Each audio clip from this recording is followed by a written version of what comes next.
You begin as a single white egg, buried 3 inches deep in a mound of rotting wood pulp and damp soil. Around you, the compost is warm from its own decay. You do not move yet. You do not need to. 2 weeks pass in the dark. Your shell splits. You emerge as a grub, curled into a tight C, pale and soft, no bigger than a grain of rice. 6 small legs press against the wood fiber around you. Your jaws find the decaying material first and begin to feed. You eat constantly. The rotting wood breaks down easily against your mandibles, and you push forward through it, leaving a tunnel of chewed pulp behind you. You are 3 weeks old now. Your body has doubled in length. The soft white skin behind your head splits, and you molt, leaving the old skin behind in the tunnel. You are larger now. You keep eating. Months pass this way. You do not see sunlight. You do not need to. The wood around you provides everything: moisture, food, shelter from the birds and rodents that would take you if you surfaced. You molt again. This is your 3rd instar, and your body has grown thick and heavy, curled permanently into its C shape, too large now to move quickly. If a shrew tunnels into your gallery, you have no defense but stillness. 1 year has passed since the egg. You are still a grub. Some of your kind pupat within a year. You will take longer, closer to 2, because the wood you hatched into is dense and slow to break down, and a slow food supply means a slow body. You keep feeding through a 2nd wet season and a 2nd dry one. Your body reaches its full larval length, as long as a human finger, pale and segmented, your head capsule now a deep amber brown. Then the feeding stops. You are 2 years old. Something in your body changes. You stop eating and instead pack the soil and chewed wood fiber around you into a smooth-walled chamber, patting it firm with the flat of your body. This chamber will hold you through the change to come. Inside the chamber, you molt one final time, but this time you do not emerge as a larger grub. Your skin splits to reveal something else beneath it. A pupa, still curled, but with the faint outline of legs, wing cases, and antennae pressed against your new casing like a shape underwater. You do not move for weeks. Your body is dissolving and rebuilding itself from the inside. The grub's simple digestive machinery breaking down to be replaced by legs built for climbing, wings built for flight, and jaws built not for feeding on wood, but for fighting. And on the crown of your head, cells begin to gather and harden into a single curved horn, if you are male. If you are female, that same tissue stays flat, smooth, unarmed. You are male. The horn grows through the pupal stage, curling forward and up, thick at the base, tapering to a blunt point. 6 weeks after entering the chamber, your new exoskeleton hardens fully. It is dark, glossy brown-black, ridged along the wing cases. You break through the chamber wall and dig upward through the wood and soil above you for the first time in your life. You surface at night. The air is different from anything you have known.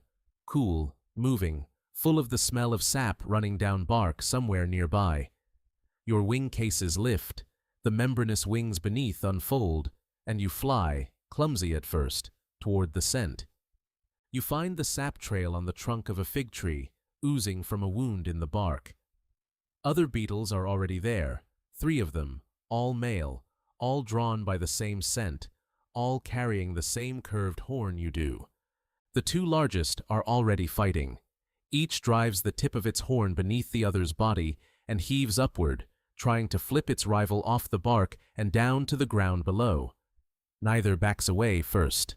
Size decides most of these contests before the first strike lands, but these 2 are close enough in size that neither yields. You wait at the edge of the sap trail. A smaller male tries to feed, while the larger 2 are occupied. You do not challenge him yet. You are still learning the weight of your own horn, how much force it can generate, how far your legs can brace against bark before they slip. One of the 2 large males finally drives his horn under the other and flips him cleanly off the trunk. The beetle falls, wings catching air too late, and lands hard in the leaf litter below. He does not return. The winner claims the sap trail. You approach the smaller male instead, the one still feeding at the trail's edge, and drive your horn beneath his body before he can brace. He is lighter than you expected. He tips backward off the bark on the first attempt. You feed. The sap is sweet and thick, fermenting slightly where it has run down the bark and pooled. You drink for over an hour, your body converting the sugar into the energy that will carry you through weeks of contests still to come. A female arrives near midnight, drawn by the same sap scent. She is smaller than you, her head smooth and hornless, and she feeds without any interest in the males contesting territory around her. The large male who claimed the trail earlier notices her before you do and moves to position himself beside her. You have a choice: retreat to another sap wound elsewhere on the trunk, or challenge a male who has already beaten one rival tonight. You lower your horn and drive forward. He is ready this time. Your horns lock, and for several seconds neither of you gains ground, legs straining against the bark, wing cases rattling with the effort. Then his hind legs slip on a patch of wet sap, and you use the opening to drive upward, tipping him sideways off the trunk. He does not fall as cleanly as your first opponent. He catches a lower branch on the way down and rights himself before hitting the ground, but he does not return to the trail tonight. You mate with the female before dawn. She leaves before the sun rises, flying low over the canopy toward soil she has already scouted.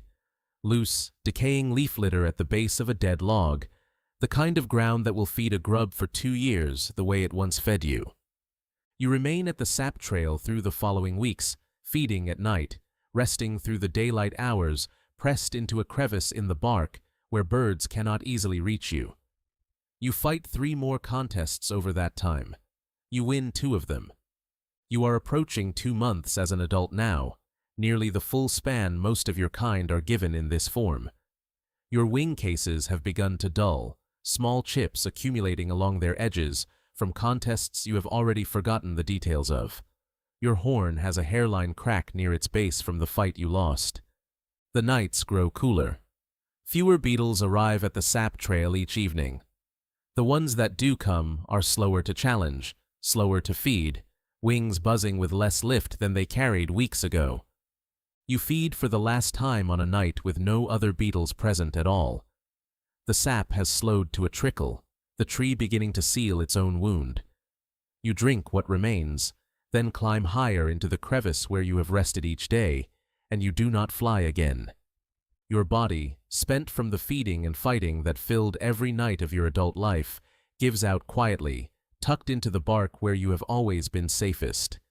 Below the fig tree, in the loose soil at the base of a dead log across the clearing, a single white egg waits in the dark, 3 inches down, warm with the heat of its own decay, beginning, in silence, the same slow climb toward a horn of its own.